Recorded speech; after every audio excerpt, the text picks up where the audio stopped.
So putting it all together, I want to show you exactly what this looks like numbers wise. And just FYI, I won't put the calculator on someone's workout sheet. I just want to use this for demonstrative purposes. But just walking through the sets and reps and the weights and everything, just kind of show you exactly where the thought process is with everything. So we'll just go back to that example of the overhead press and med ball slam. So we got the warm-up sets. And for this particular person, we're doing sets of 8. And if you look over at the calculator, sets of 8 are 75%. So for the warm-up sets, I'm going to do 45%, 55%, and 65%.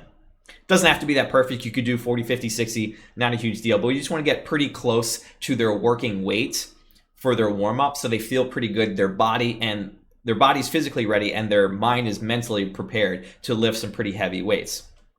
So looking at their warm-up sets, they're doing 60 pounds for the first set, 75 pounds for the second set, and 90 pounds for the third set. If we just look over here, 60 pounds is 45%, 75 pounds is 55%, and 90 pounds is 65%. And then they go into their working set of 100 pounds for 8 reps. And on this particular sheet, I use that stair-step system that I personally like so much. So the first week is 4 sets of 8 with the AMRAP set. That's what that plus is for the final set. And then the second week, we're doing 3 sets of 8, 1 set of 5, 2 sets of 8, 2 sets of 5, 3 sets of 5, 1 set of 8, and then 4 sets of 5. I do program for when you see the stair step, I do program the lighter weight and then the heavier weight back down to the lighter weight. I just like the idea of you're kind of still warming up to that heaviest weight of the day. It's completely not necessary, and people would argue that you should just do the heavier weight first and then do the lighter weights.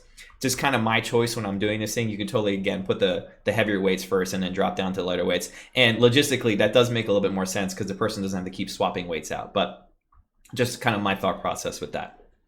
For the final week, week 6, you see that there's just a tack mark here, and same thing on the face pulls, there's a tack mark. It's a deload week for that week, so that's why there's nothing filled in here. So the client will still do the warm-up sets on the deload week, but that's all they're going to do. They're not going to do any heavier sets from there. And even sometimes I may even step back these deload weights back a little bit, just again, depending on how that person's feeling. For face pulls, this could be a banded face pull, and that's nice and simple because you can just set it up on the rack. You don't really have to bounce between any machines. If you want to do machines, not a big deal. That's totally fine too. You notice there is no rest here at the overhead press, but there is a rest after the face pulls because I want them to rest after the face pulls because they can go pretty much immediately from an overhead press into a face pull. They don't really need any rest in between those two exercises, but I do want them to rest before they get back into overhead press because I want them fully recovered for the next set. And then looking at the next sets from here, we've got the secondary exercise. We've got the chin-ups and the half-kneeling overhead press. So chin-ups, we have that stair-step system that I talked about previously. Just going to do that, 4 sets. And the half-kneeling overhead press, again, standard 3 sets, 8 to 12. And we can say, like, maybe they're doing like 35 pounds this week. And then they're maybe same thing for the following week. And maybe they try like 40 pounds for the first set, and then they go back down to 35 pounds. And then same thing for that following week. And then they do maybe 2 sets at 40. And then for that final deload week, whatever weight they really want to choose, if they want to do 35 pounds, whatever, I'll usually tell people just go pretty light. Again, it's a deload week. We're not trying to train. We're not quite going through the motions. It's not quite that easy, but if you just went through the motions, that'd totally be fine because the whole point here is literally to recover. So we're not trying to train at all. We're not looking for any training effect at all. Here we got the push-up progression that I talked about in the previous video. Again, half-kneeling lat pull-downs, same idea, tricep extensions, shrugs. So this is a complete walkthrough of the workout, what it looked like on paper. And for a lot of these exercises, the weight's going to be pretty empty. Like half-kneeling overhead press, you could kind of guesstimate how much they're going to lift compared to what they're doing on the barbell.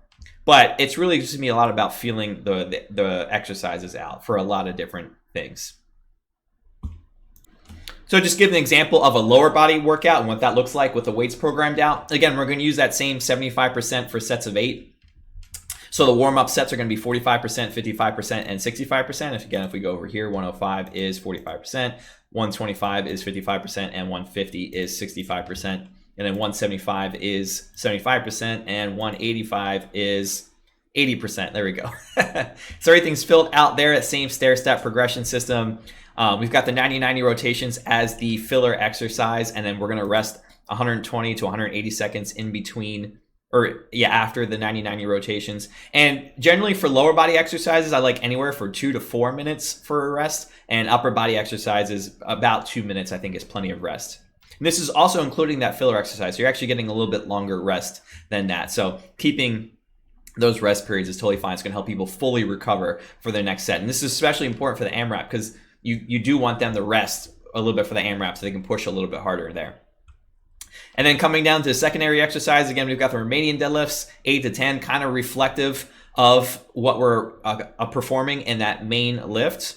So 8 to 10, and then 30 to 60 seconds on that weighted plank.